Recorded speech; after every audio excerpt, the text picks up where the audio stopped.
Welcome to Flat Earth Debate Live. I'm your host Nathan Oakley, and if you are new to this channel, or you've not done so already, then be sure to subscribe, hit the bell notification icon and join button if you'd like to become a Nathan Oakley 1980 channel member and keep up to date with the Flat Earth debate.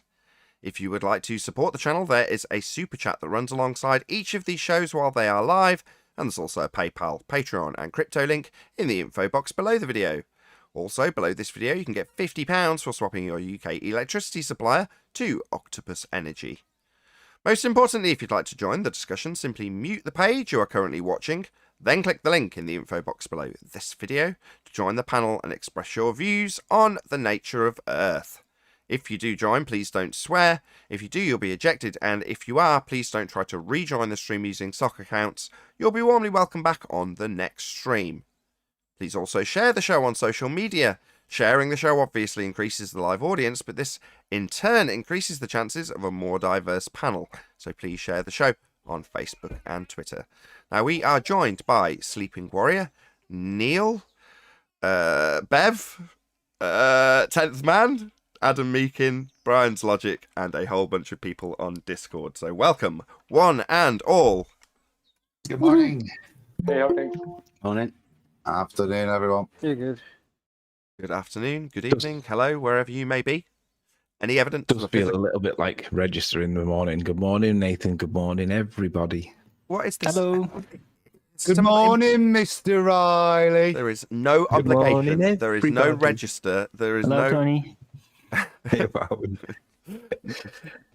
Nobody's here by anything other than their own volition. Okay, there's no register. Where the hell have you been, Alvin?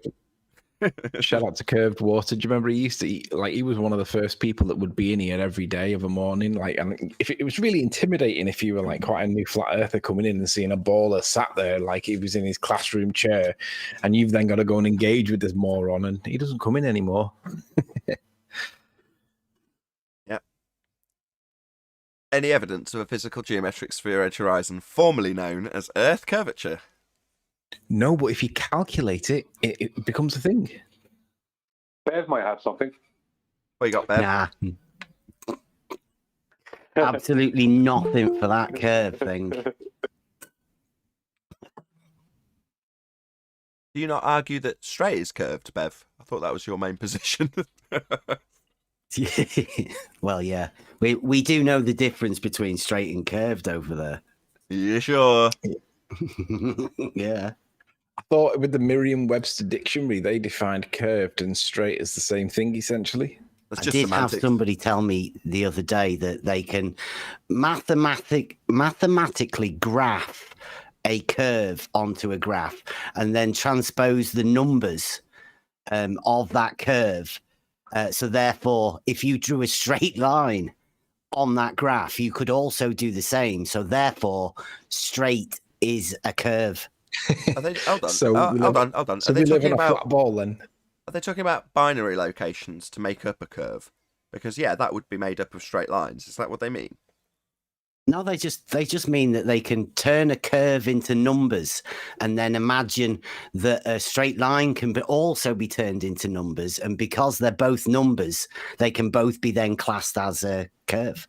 See, that's what Einstein did with space-time. He plotted out a straight line and then bent space-time around it, and that graph then becomes curved. But it's still straight if you view it from the perspective of the line that was originally there. It's just being curved in the graph. About bending The geodesics globe in is space just time. relative to the observer. Go on, Brian. Sorry, Nathan, I overtalked you. That's I'm okay. I was saying- just saying he's describing bending geodesics in space time. But go ahead, Brian. Yeah, the globe is relative to the observer. That's what that means. Load of rubbish. Any evidence of axial rotation of the Earth-based variety? Nothing. Yeah, I got something there a while ago. I got a comment. Probably about the 50 millionth time I got the same comment off. Another different ball proponent. If I ask somebody, I will find out that things weigh less at the equator. I mean, now completely ignore every other factor that may be involved, like the fact that there is always a lower pressure at the equator because it gets the most sunshine, these kind of things. The fact that things supposedly weigh a fraction less at the equator, supposedly, that means it's a globe. See, this reminds me of Brandon Toy when he was dealing with GeoStreber and he was challenged by Rumpus, who was obfuscating the point intentionally. They were talking about Eötvös effect, and at the equator, things weigh less because of the Eötvös effect. And the example they often give is boats as they're traveling east and west on the equator or near the equator. They apparently weigh less. Not to do with the warmer waters there. They put it down to the rotation of the Earth. And when Brandon was presented a graph that was in 4 axes, he was asking where the data came from. And Rumpus spotted that he was about to point out that it was a reification fallacy and obfuscated the point, and then duly got kicked by GeoStreber, who had no idea what was going on. For everybody that's familiar with the argument, Rumpus was stopping him, pointing out that it was a reification fallacy. And Brandon absolutely destroyed the point that was about to be made by making that point. But Rumpus successfully obfuscated the point, and Brandon missed his opportunity to claim victory. But nonetheless, it shows the intelligence of Rumpus. He will Rumpus points on purpose, and if you're not aware of these tactics, they will use them against you and at your own peril. And we lose points where we actually win because of obfuscation tactics by faceless trolls. Well, I know for definite that. Well, when I say for definite, as much as I could know, that we do in generally have a lower air pressure. More lower air pressure areas at the equator because it gets so much sunshine, because there's never a winter. So did they ever take that into account? Ever? And the answer is no. Ask any of them, did they ever take that into account? Has anyone ever taken that into account? The answer is no. This is an effect that's supposedly there, so that means it's a globe. That's the extent of their mentality. Yeah, non sequitur fallacy, like the most base fallacy you can use. Yeah. It's brilliant because I'm watching certain people in the topic that are quite new to the topic, and they're learning how to get their way around, and they're learning the fallacies as well as learning the models. So they're learning that when people do certain things like present maths to calculate something, it doesn't mean that it's the cause of the effect. It doesn't mean that that's what's really going on just because you calculate it, because we know that mathematics is abstract by definition. It isn't science. And they're learning these things, and it's brilliant to watch the mind going through their little journey. And they ask me, why don't I engage with these people anymore? They used to see me engaging with them all. And the answer is, it's better to educate our lot than it is to fight their lot, because their lot will never concede any point ever. We're better off teaching our own. Yeah, I see it in comments. People going out because they've presumably, well, I say presumably, they must have watched the arguments develop here to then go out and parrot them in comments and smash people's heads in with them. It's absolutely brilliant when I see people out there using modus tollens in the comments section. Just think, yeah, you go, man. Just chop that fundy's head off with it. That's what it's for. I love it. I love it when I see people presenting like maths, and then a flat earther will come back and say that's reification, it's abstract, and I'm like, they've been watching the show. It's fantastic. Oh, right. When they just parrot it back without knowing what the fallacy really means. When they're on the globe side, they don't bother to actually learn how the fallacy is constructed and how it would apply in a given circumstance. They just hear us saying something that's fallacious, like straw man. And I go, straw man! Normally, when you've pointed out their use of a straw man, so then I'll say, no, you're using a straw man. But it's even better though when our side correct them when they present a mathematical explanation for something that's supposed to be the cause of the effect, and our side spot it and go, that's just reification of mathematics. Where's the experiment? And I'm like, oh, hallelujah. Yeah, it does make me proud, I've got to be honest, because you can tell it's pretty glaring when somebody's typing that stuff out in someone else's comment section, and they've come from here. You know it. You don't have to ask. And it's even better when someone like Gem Panda says, you're just spewing out Nathan Oakley shit, or whatever it is that he says. And when you hear him saying that, you just realise that not only is our arguments getting out to people, it's that the ballers know where it's coming from, and they haven't got a rebuttal. All they've got to do is say, it's just Nathan Oakley or quantum eraser nonsense, rather than address the point. And it's like, oh, this is brilliant.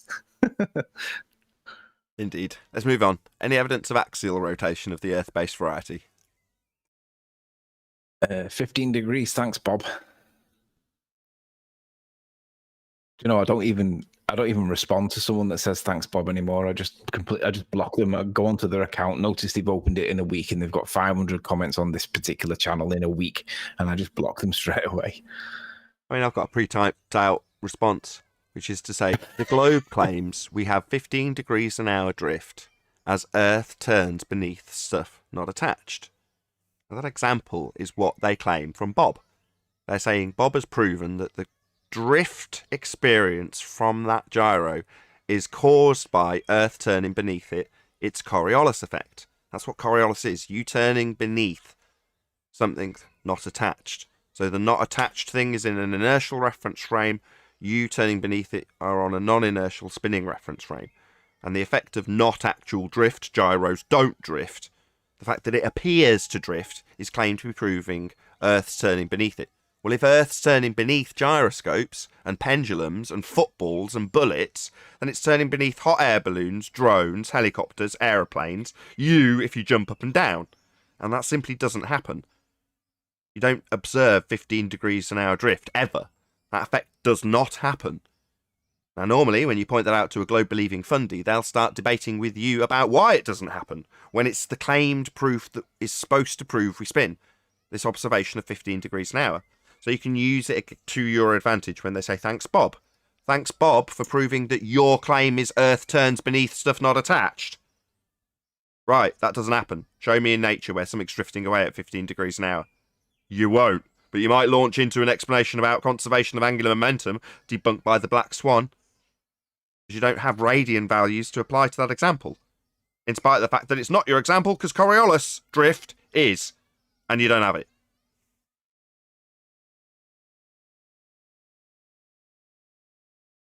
Any evidence to distance to the sun? No, again, they just assume it. They calculate it into existence by assuming that things like Venus are set distance away, and they fire radars at it. And then when they get the results back, they go, "Oh, look, there it is." And they go, "Where?" And then they can argue about whether it is it or not. And then eventually somebody will go, "Yeah, that's it." And then they'll say, "Right, we know how far Venus is." They just calculate it. They just assume that it's there, and they just interpret squiggles on things and claim that that's the distance. Alternatively, they just calculate it based on the assumption from Christian Huygens, who assumed that the Earth was at the same size as Venus. And there is no evidence for the distance to anything in the solar system. We don't know what these things are. They're just lights in the sky. It's outrageous. It's inside the firmament. We'll come to that later. You're not normally here for me to make such a beautiful segue, ruined by Neil, into the R value. So assumed by Christian Huygens to have the same radius value as a presupposed spherical Earth with a presupposed, now debunked by the Black Swan, radius value. Any evidence of the R value, that's Earth radius? No evidence. And you could say ruined by me all you want, but the fact of the matter is, it's inside the firmament. We all are. Okay, let's do it. What's the firmament, Neil? And how do you know it's inside? One step at a time. What's the firmament? Nathan, can we have gas pressure out of container? Fundy. What's the firmament? Yeah. Hang on. You can't. Hang on, Neil. No, Neil. we can't. The firmament is Therefore, the the question firmament whether is you not have gas covering. pressure without a container, Yeah, apparently. when Neil, you're dealing it's with not- a fundy, it will immediately descend into lots of verbal chaos. No clear, concise answers and questions No, being I'm asked telling you anymore. what it is. Just It's a lot of feeling. over-talking for the obfuscating. Third time's a charm, Neil, then we'll move on, Neil. What is the firmament, Neil? Is it the container? Firmament, it's the top of our container. It's why we're able to live and breathe. It So is why the can't we just call it protection container? over us. We are a container. Earth is Yeah, a but container. why do we have to call it It's firmament? obvious. Because the Bible says that it's a firmament. I see. I don't ascribe to the Bible though. I ascribe to the Quran or Look, the Torah. Hold on. I'm happy to accept the logical inference that the Bible is also implying. But if you say firmament and you claim to know what it is, then you're going to have information about it to back it. What's it made of, for example? Well, I never seen it. But move it's on. obvious that we have it. Move on. It's described in the Bible as I heard. kryptonite. Thank you, Neil. Other religious get upset. texts are available. Right. Any evidence you can have gas pressure without a container? No evidence. We have a container. We live in a container. What do you mean evidence you can have it without a container? That's impossible. Yeah, you can have gas pressure without a container. But there is an assertion that the sky is a vacuum, so hence we ask the question, how can you have gas pressure without a container? Given that their claim is the sky is a space for gas to fill. As far as I know, there has never been any evidence for that claim. May as well plug my own show. So, Trouble at the BBC is the title. Go and check it out. Simon Dan, big shout out to you for collaring a BBC astrophysicist for an interview. Unfortunately, you made a grim mistake in journalism by asking a question you didn't already know the answer to, leaving your interviewee in a very difficult position, having to fumble around for 3 minutes to obfuscate away from the question you asked. You don't know the answer to either now, do you, Dan? Otherwise you wouldn't have asked it. Check it out. Trouble at the BBC. It's interesting that he didn't say it was gravity, even though we don't accept it, because Dan said, like, they No, don't he did. accept gravity. No, he did. He said, oh, because they deny gravity. Well, yeah, that excludes it from his answer, but like he never said, well, gravity is the answer. Because like well, I don't know whether he knows this or not, but gravity's not been a force since 1915. And if he had have said gravity was a force, obviously that would be incorrect. It's not the current position in physics, in science today. So it's just interesting that he didn't say that it was gravity. He kind of fluffed it around, like danced around it without addressing the point at all. And Dan didn't even acknowledge that he didn't address the question. No, I would accept that as a positive assertion. By way of denial of our opponent in his position, I'm talking from his perspective, when he says our opponents deny gravity, that's a positive implication that he's asserting gravity as the answer.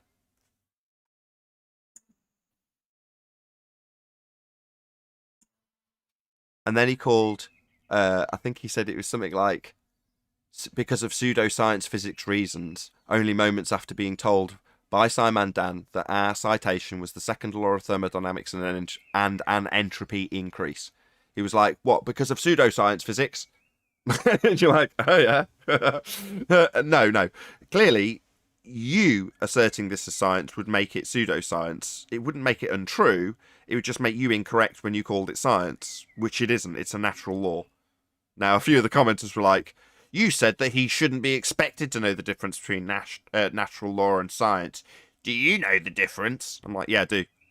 He doesn't. Otherwise, he wouldn't be saying, well, the fact that they're looking into science, no, you've just been given a natural law as the citation, not a scientific piece of evidence.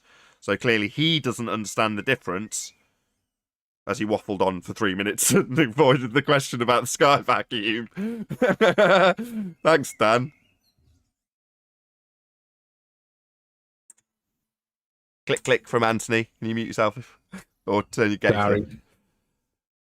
Where were we? Any evidence of a self-perpetuating molten iron core at the centre of said presupposed spherical Earth? Debunked by the R value. They don't have any more, Black Swan.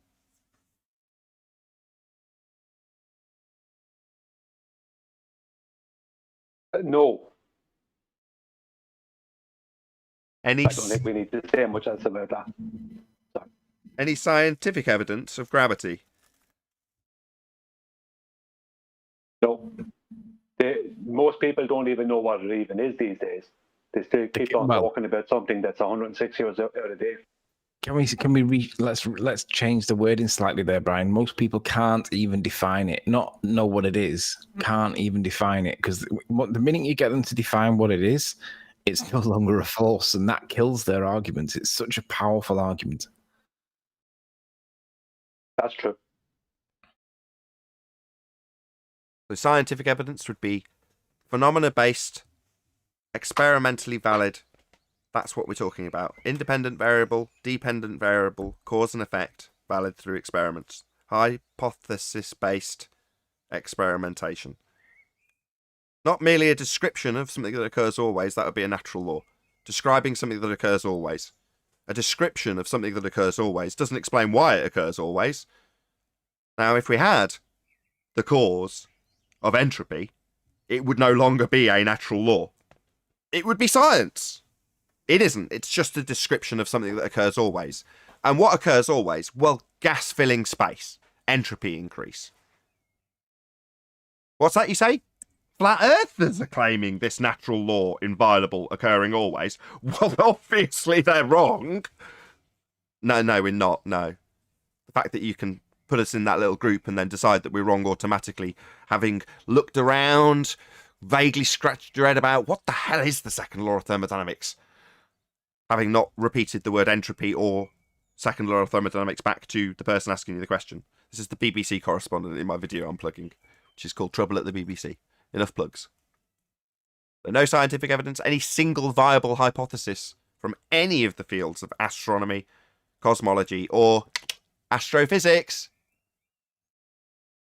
No. Can I go back to the other one to give the right answer? You're breaking up, Neil. Didn't hear any of that. When the guy said obviously they're wrong, isn't he supposed to give the right answer? He didn't give any answer other than that was his answer, saying obviously they're flat earthers, therefore wrong, was his answer to the question stated by Dan, which is flat earthers cite the second law of thermodynamics as a reason we can't have, in his words, an atmosphere next to a vacuum.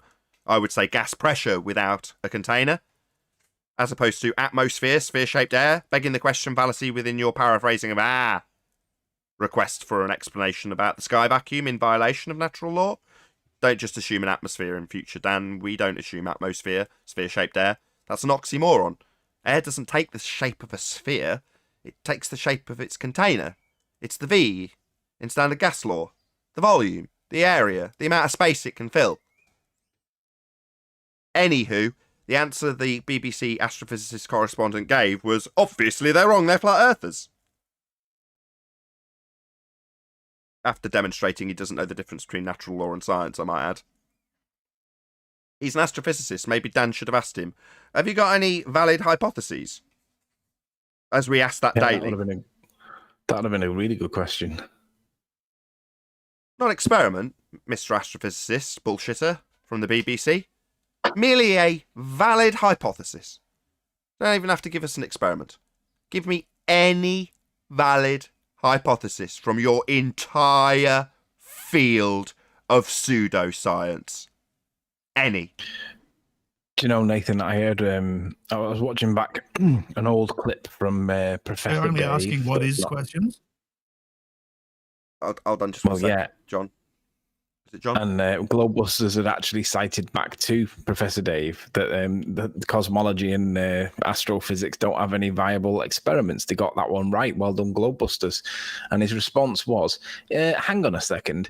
We have the prediction for, I think he said it was another planet. I think it was Venus or Neptune or Uranus. He said there was an anomaly observed which allowed them to predict that there might be another planet that was causing this anomaly, and then they discovered Neptune. And I was like, oh right, so like that was a predictive model that allowed you to make the prediction that something else was already there. Did it cause it, or was it just a predictive effect of it? No. Stop. Not did it cause it. No. What is an independent variable? That would be, in this example, the cause of a phenomena. What have you got to have? What's the constituent parts of an independent variable to make it an independent variable? Somebody to manipulate it, and Okay, it's got to be the presumed cause. It's got to be the presumed cause. That's number one. You've got to be able to vary and manipulate it. What else? It's got a presumed cause, and it must be capable of a manipulation by the experimenter. Yeah, it's got to be real. Implied in those two things. But yeah, it's got to be real. So no varying and manipulating, bending conceptual mediums known as pseudo-Riemannian force space, otherwise known as space-time. Yeah, that being the description of the effect of gravity. There's no bending and manipulating concepts in pseudo-force space. So that can't be an independent variable. So when say, gravity's my independent... No, it isn't. Concepts can't be varied or manipulated. They're not real. So number one, it's got to be real. Number two, it must be capable of being physically varied and manipulated by you, the researcher. Why? Well, because we're dealing with physics. The physical cause of an effect. Not the hypothetical. We thought it could be, and then we spotted Venus. No, you've got to physically vary it to see if it causes the effect. Oh, we varied Venus.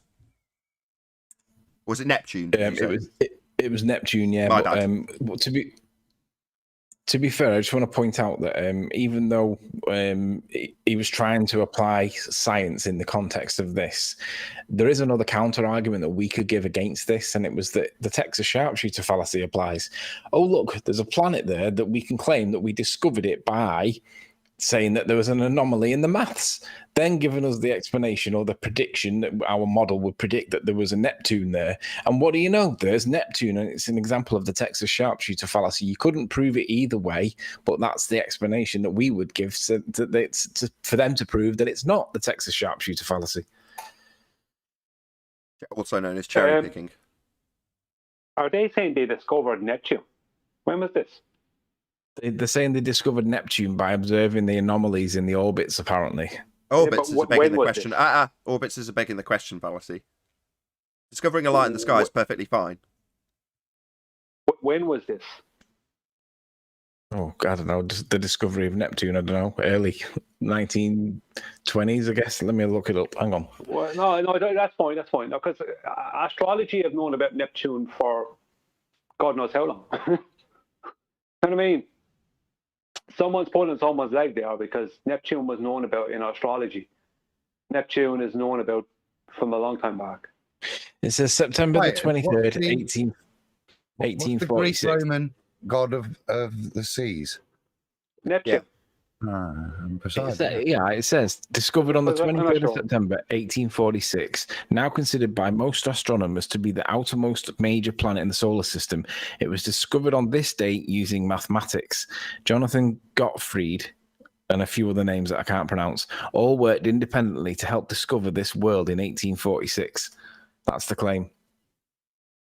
How could we prove that it's not the Texas sharpshooter fallacy in application here? And that's what they were doing. Oh, look, we were looking for something, and then we found something, and then we can say we used maths to predict it was there. Sure, they can make that assertion. Right, the point is that it's not an application of the scientific method, i.e. a hypothesis-based experiment where you observe a phenomena. They've got that much. Astrophysicists have got plenty of phenomena to study. Lights in the sky, yeah, no worries, that's a phenomena. Yeah. But varying and manipulating the cause of that effect in a controlled situation is never going to happen. Just a quick update on that for Brian. It was actually Galileo, if you go back, is attributed to having observed it 28th of December 1612 and 28th of January 1613. Whoa. Galileo observed what? Neptune? Mm-hmm. Who's Galileo? Right, on Google, when I search it, it claims that 23rd of September, 1846. Yeah. Neptune was supposedly discovered in 1846 by Johann Gottfried Galle using calculations by Urbain Le Verrier and John Crouch Adams, making it a joint British-French-German discovery. But these astronomers were not the first to observe Neptune. That honour goes to the famous Italian astronomer Galileo Galilei. Pop goes your bottle. Either way, the point is that they don't have any scientific validity. You can look at lights in the sky and give them names all day long. It doesn't mean that you've offered any scientific validity for your just so story. In this case, we've got orbital assumptions that are being made. Well, those orbital assumptions aren't proved by way of having a just so story. Right, can I just... Well, we can hang on, stop. Wait a sec. We can further this argument now by saying that actually it was Galileo that discovered it in the 16th, 17th century, whatever it was. And this claim on Google now is evidence of the Texas sharpshooter fallacy because they are using mathematics retrospectively to claim the discovery when it wasn't. It was discovered by Galileo, apparently. Brilliant. No, it goes back the number 12... in what's known as the major arcana in the tarot. The hanged man is the English terminology for it. That Neptune is connected to the hanged man. That's like each card of the each card has a has a planet, or what they call a planet, connected to it, and Neptune is associated with the hangman, and that the tarot is like, I think it's 2,000 years old, something like that. Started in Egypt. But by the way, Bev has something to share as well. Don't you, Bev? Just to let you know in case you didn't hear that at the start, Nathan. Hey, John. Hey, John. Congratulations. Hey, thanks, guys. I was going to say, where are you going to get the primary source evidence on the hanged man, though? You know, like we only got certain things to work I with. almost did the same, John, and started asking about Galileo Galilei, but we won't get into that. Hey, QE, by the way. Galileo Galilei was also an astrologer, so he would have known about it from astrology, which is older than his time. You're just looking for a citation prior to 1840s of it being observed, aren't you? It's Are they only taking credit for the Texas sharpshooter? I just think the way it was written when I heard it read out, it just sounded like. Can you hear me? What's going on? I can hear babies crying. Hello? Yeah, we can hear you. It's just hear someone's baby as well. Okay. Completely lost my train of thought. Never mind. What I've been reading. Go ahead, whoever that was. What I've been. Sorry, just the apprentice. What I've been reading lately, like the distance to the stars and all that, and how they measure it with the parallax and all that. But an analogy someone gives, like our closest stars, like whatever, like 100 light years away or something. But it's like two surveyors 16 inches apart trying to get a distance on something that's 20 miles away. So the triangle's too small, like the whole parallax thing. It's like the base of the triangle, it's too small and just stupid when they try and tell us how distant stars are away and stuff. That assumes that they are that far away, and Tycho Brahe said that was outrageous. No, that's not what Tycho Brahe said, because he got that swindle. He's a bit like Newton in that regard. This brings a big smile to my face. I remember Jaron highlighting this. So Tycho Brahe actually said, well, they'd have to be absolutely enormous.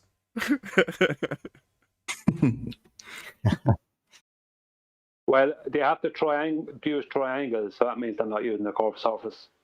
What they do is they use a triangle, which is all pre-assuming anyway. They don't know a distance. And then they just add in globe mathematics after that, which makes their angle to a star or whatever way more. No, you'd also have to have the Earth orbiting the sun. So go to the big elephant in the room and then chop its head off. Exactly. Well, I already did that. I already done that several times, but not right now, because I was responding to what that lad said a minute ago when he brought the triangle into parallax. That stars, they use the Earth translating around the sun. Yeah. That's what I was going to say. The 90 something attribution of credit to these people seems more like the attribution of credit for the begging the question fallacy of the orbit by way of their maths. Or the Texas sharpshooter for using maths to make predictions. But these aren't predictions, are they? It's like saying, well, at 11:59, I predict it's going to tick over to 12. That's not really a prediction now, is it? Nope. Well, no, because you know that it's already part of the frequency. You know that's what's going to happen next, right? But if you didn't know that, then it would be a prediction. But the issue is, did you know that it was going to do that in the first place, and have you therefore cheated? Which is no, it wouldn't be a prediction. A hypothesis is a prediction. What's the hypothesis? Precisely. My point was that Galileo was spotted Neptune before the claim of mathematics was used to predict there might be another planet there to explain the anomaly in the maths. Yeah, they already knew that. Bullshit. Yeah, what? They already knew it in 1600s. Yeah, I know. Professor Dave was responding to Globebusters on a dedicated video where he said, astrology can be used to do science. This is how the discovery of Neptune was done, by applied mathematics. And I was like, oh, really? Professor Dave, well, he's already toe tagged. He's a dumbass. That sounds like a lot of hot garbage. What the hell? Morning, guys. Morning, chocolate. So as I say, just to round this out, the whole point of the date in the 1800s being ascribed to these individuals is so that you can weasel in a begging the question fallacy of an orbit and orbital mechanics in the maths, so they can ascribe that to them. So then you can argue about whether or not they or Galileo were the first originators of the observation. Who cares? As QE's pointed out, no, if you're going to have a prediction, that would be a hypothesis. If you're going to assert causal relationships, then you better have validated them by way of an experiment and varied and manipulated something that you assume caused it, as opposed to dig out the maths, ascribe it as a science, and say, look, they got it right, when they watch something happen again. Alternatively, you can also use it as a Texas sharpshooter fallacy application to claim that mathematics can be used in science to make predictions for planetary observations, which is my point. And you're right, whilst begging the question of an orbit in the first instance. Yeah. Click, click, click. I think we're done with housekeeping. Sorry. I think we covered everything.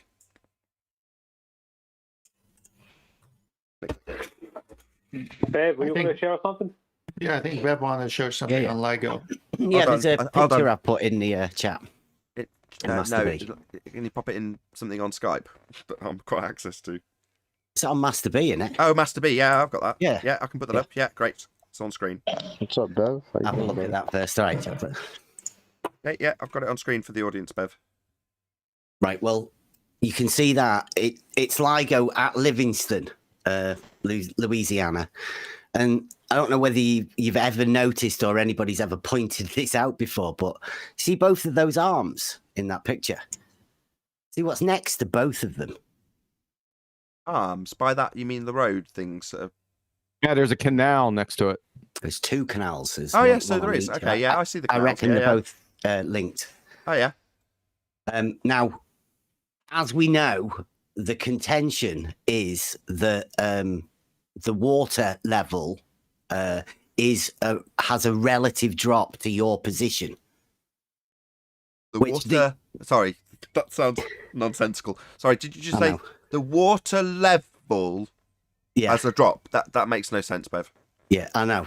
Well, yeah, we'll get there because on the model, the globe model dictates. Does that sound better? The globe model dictates that the water level drops relative to your position. Ellie, see. where's that glow model at? Hold You're on, hold on. always on the top of the ball. Hold on. So if we are to have a forced reification fallacy of a model we've never seen, shout out to Quantum Eraser, then we would No, I've assume tried. that level doesn't mean level anymore. It means water's dropping away from you. Okay, I'm with you. Yeah, that's on the globe side, right? But having LIGO right next, well, because it claimed to be the straightest thing in the universe, LIGO with the laser that bounces, you know. So that's definitely straight. Now, I would say horizontal, and the globers also say horizontal. It's a straight line. Well, they don't actually. They get completely screwed up. But with the canal being next to it or right at the side of it, you could say, or I would say, the canal water and LIGO both parallel. No difference between the two. In fact, Correct. the canal is probably put there to aid them in the construction of the laying out the monuments and for the surveying of the initial concrete work. Can you mute That was Anthony? going. Anthony, can you mute? I can just hear you constantly clicking.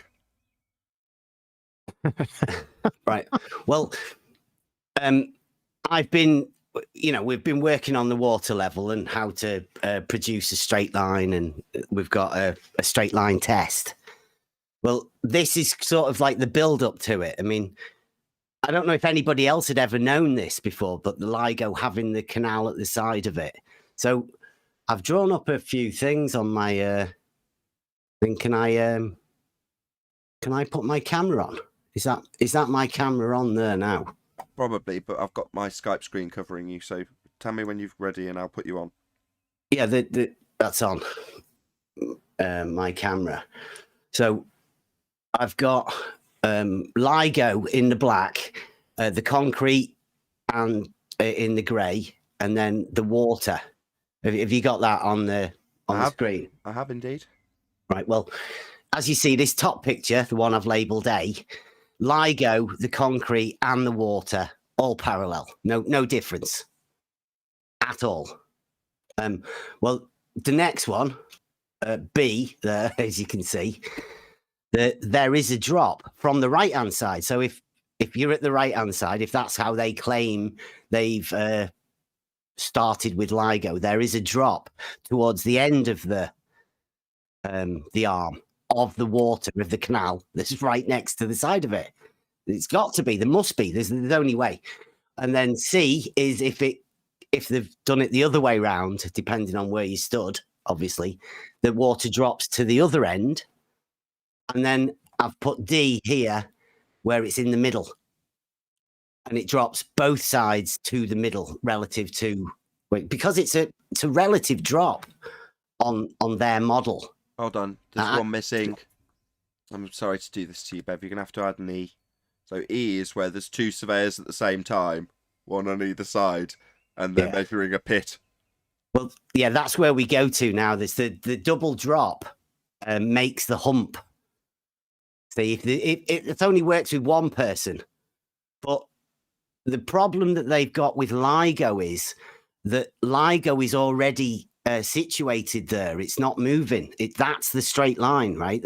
That's the they're stuck to that because LIGO's there. You don't need anybody at either side looking because LIGO becomes the unit. So all we need the ballers to do now is to tell us whereabouts the water drops in relation to LIGO.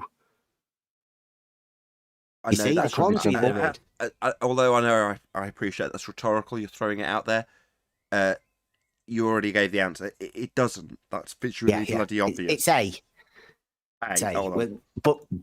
But A is the one where water level is horizontal, and I've spent 2 years with them telling me I'm a flat earther for saying that level is horizontal. Well, I've been saying by definition, level is horizontal. Yes, we know that by definition. And that's just semantics. Yeah. Semantics. Yeah, it is. You're right. What's your point? It's geometric. I'll try again. Level being horizontal. I'll try again. I got a question for you, Bev. Hold on, that was hand waved. Hold on a second, Nathan. Hold on. I understand level and horizontal. I got all that. I heard you the other day on a show say the Black Swan argument was bullshit. Oh, come on. I shout out to that. Retro Bill, who says Anthony's answer to the distance to the sun question was a thing of beauty. I totally agree. It's really nice to have him here to talk about Christian Huygens in the concise way he does. Thank you so much for pointing that out, Retro Bill, and thank you for the super chat. Yeah, now Can they get that settled? Let's get back to the point. I heard you say it.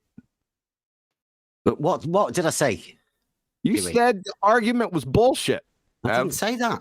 I definitely didn't say that. Unless I heard you say it. Okay. Yeah. So I guess it's not bullshit then, right? But what is the initial statement that the Black Swan argument is built on? What is the initial statement? Yeah. If the Earth is a sphere with a radius of 3959 miles, Bev. So the Earth's a ball. No. In this argument, yes. Yeah, okay. Well, it seems to me like you've gone to a we see too far argument. No, I didn't. See, you did say bullshit too, you fucking clown. It's no need. Please keep it civil. Let's just do this. Brought a picture into an argument.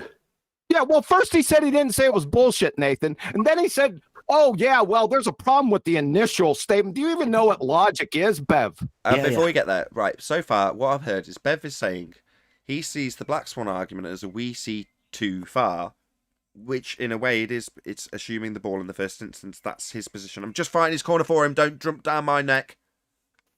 Go ahead, QE.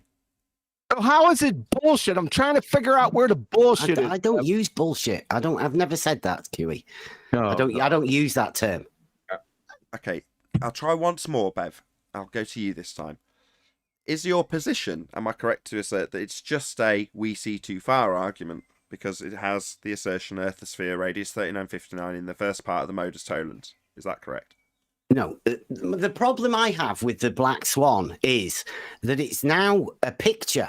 People only want to debate the picture when the actual Black Swan is a logical argument built upon falsification. The argument is based in logic. The evidence is the photo. You see how that works? I don't want to attack you or logic. I think logic's the best way to do this, and that's where the proofs lie. Yeah, but it's a measurement, Bev. See, this one is actually a measurement, not just a photo, Bev. John, you're doing that thing where you say his name in a derogatory. Can we be a little bit more impersonal? Don't worry about the way I say his name. Okay. Only because we're live, you can lay into him afterwards. Please, let's just keep it civil. So I've heard Bev too talk about like horizontal is parallel and line is horizontal. Just I don't know, just like I get it, but I don't get it. It makes no sense. It just confuses me. How is that confusing? You having me on? How are we throwing this curveball in? How is that confusing? I don't know. I don't know. It's the basis of surveying. That's the way surveying works. Level and horizontal, for goodness sakes. Pardon? What's the problem with the argument, Bev? What argument? I was going to say that gently as well. Oh my God! I was trying to ask the same question just a little bit more gently. So, if it's an argument you'd prefer not to have, Bev, would there be a reason why you'd prefer not to take that stance? Well, I don't know what is the argument. What are you doing, right? Because to my understanding, logic should be simplified to its base form. First principles. You go down and make it as simple as possible to people. Okay. Well, that's okay. We just have an attempt to explain to Bev why the modus tollens has come about. It's going to take a little while. Please bear with me. Initially, we pointed out that they are using a logical fallacy of begging the question. They assume the R value in the first instance. And it wasn't enough to point out to them that they assume R in the first instance. You know, Mick West is just like, yeah, we know it's a sphere. We're allowed to beg the question. That's our justification we already know. So we've been told we must start from a standpoint where we assume the Earth's a sphere. That's their standpoint. So what Quantum Eraser has done is he's taken that demanded standpoint that apparently we must take because they already know, and debunk it. So you have to start with that position. If the Earth was a sphere, as they are asserting, just because we don't say that, doesn't mean it's not the implication, because you're going to debunk it in the closing statement of the modus tollens logical consistency, which is to say, if the Earth is a sphere as asserted at radius 3959 by fundamentalist globe-believing fundies that don't realise that begging the question's not an acceptable argument, it's a fallacy, then the distance to the horizon couldn't be any more than the geometric limitations of a sphere radius 3959, and that would be 1.2 times the square root of the observer's height in feet, a la their geometry. If the horizon's beyond those geometric limitations, then the Earth's not a sphere. Do you want me to have a go? Because, like I say, to base it down to its most simplest form, it should be, well, I would say, if the Earth is a spherical object, P, then the surface of liquid water must curve, Q. A water level is the tool for establishing a horizontal plane of reference, therefore, not Q. Therefore, not P. Yeah, there's no problem with that. That's perfect. Well, that's perfect logic. There's nothing wrong with your modus tollens either. Yeah. I'm saying, like, the Black Swan has been taken now, because, I mean, I have to deal with people as well and talk to them. And whenever you talk to them, when they want to talk about the Black Swan, to me, it's a logical argument, right? So you want to work through the argument, but they just want to look at the picture and go, look at this, he's got a bent arm on this bit. If it's a picture. Who cares what they do? Well, that's what I mean. So my one takes that picture out of the argument altogether. Why would you take an observation? You're still going to have to make the measurement for those. No, philosophically, yeah, water's level. We all know that. That argument's still good. But that doesn't make the Black Swan argument bullshit because it's got a photo. didn't say it was bullshit. Hold on. I never said hold on, that, hold on, Kimmy. hold You- on. I think I've identified the problem, Bev. And this was discussed in the pre-show before you were here. So if I'm saying things that you haven't been privy to, don't worry. In terms of knowing when you've won, so you're saying the response you're getting from ballers is, look how bent the cranes are? No, That I is mean, your- we don't talk about it anymore now because the ballers, they know they're beat with the argument, right? They know that argument, the Black Swan, the initial one, the logical argument, it's sound. They've got no basis on it. So what they do is they then pretend it's about the picture, right? So anybody else wanting to get into the argument has to go around the full workings, and you have to go through the geometric model of the numbers of their model for them. Well, Yeah.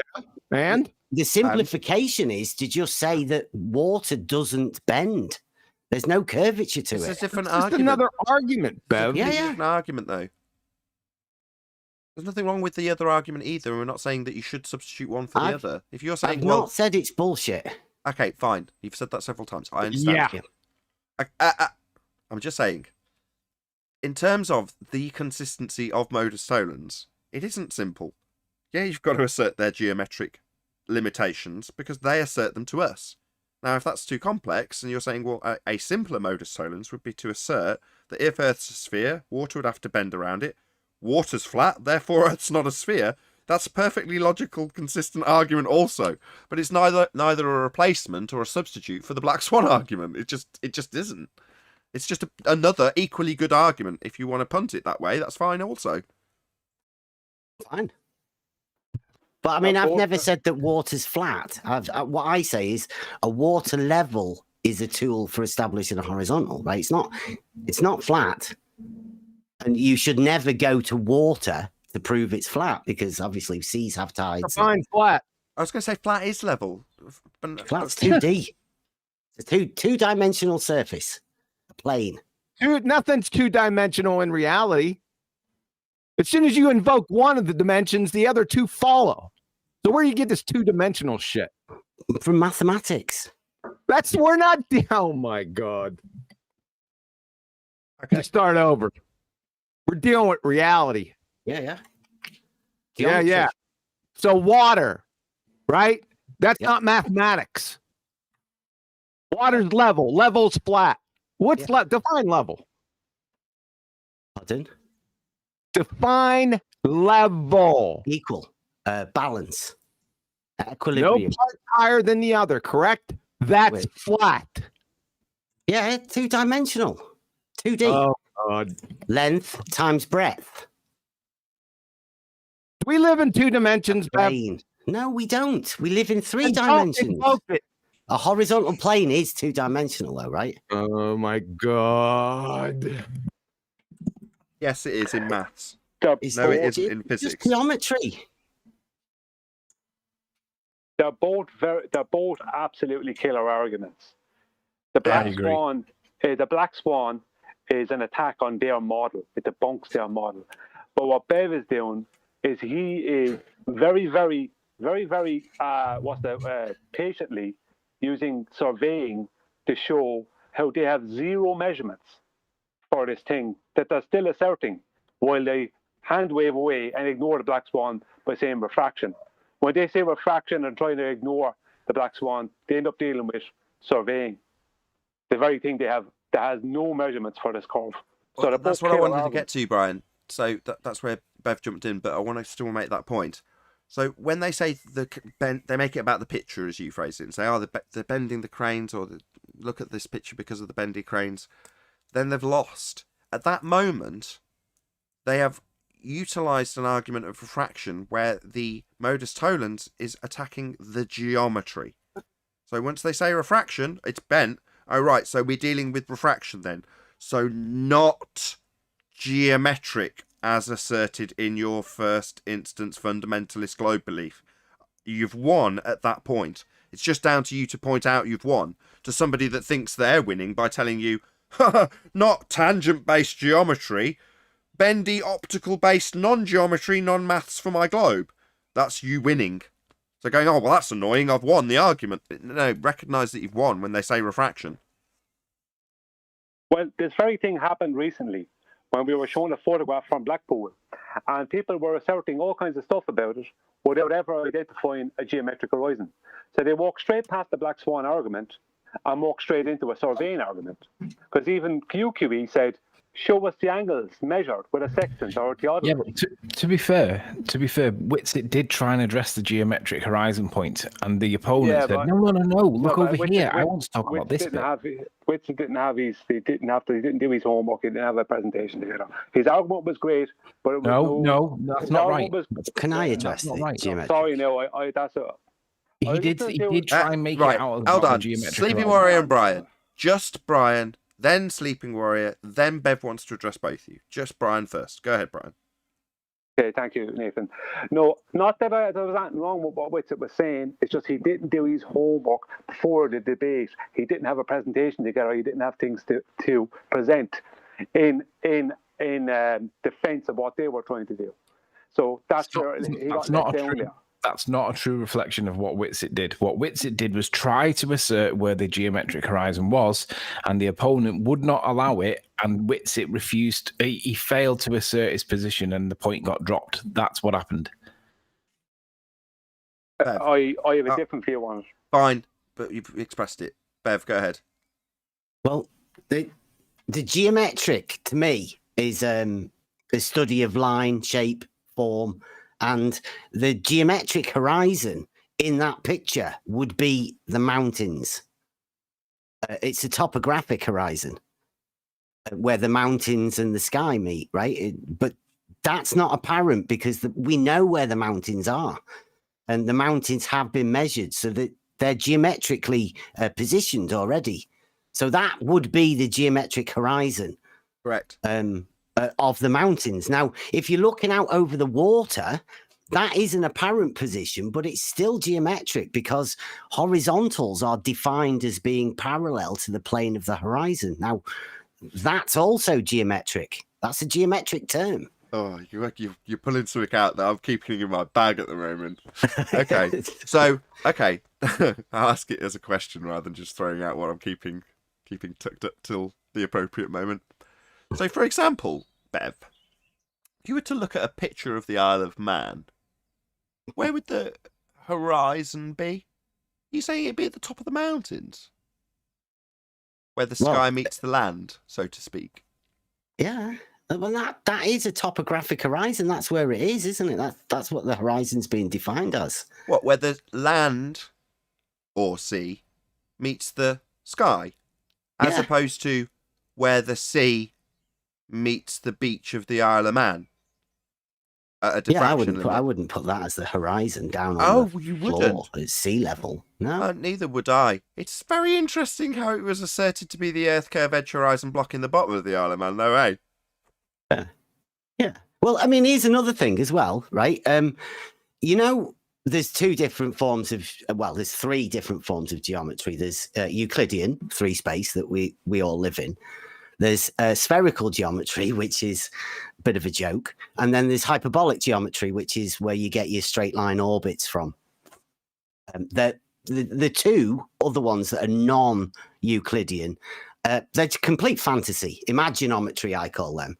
But tangents and chords only exist in Euclidean geometry. So the very moment you apply or you say tangent or chord, then you're applying Euclidean geometry. You're putting the sphere that you're talking about as a three-dimensional object, not two-dimensional. The essence of the black swan, Bev.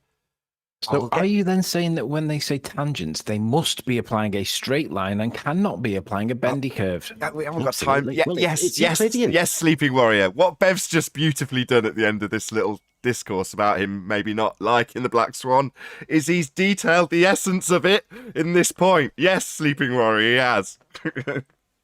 So in other words, 7/6R cannot apply the minute they use the word tangents because 7/6R is a curve and they need straight lines if they're using tangents to the horizon, correct? Correct. With that, though, I'm going to say if you are watching this on either Nathan Oakley 1980 or Nathan Oakley Premiering streams, then stay tuned, as there will be an after show to follow. I've been Nathan Oakley, and I'll see you all in the next video.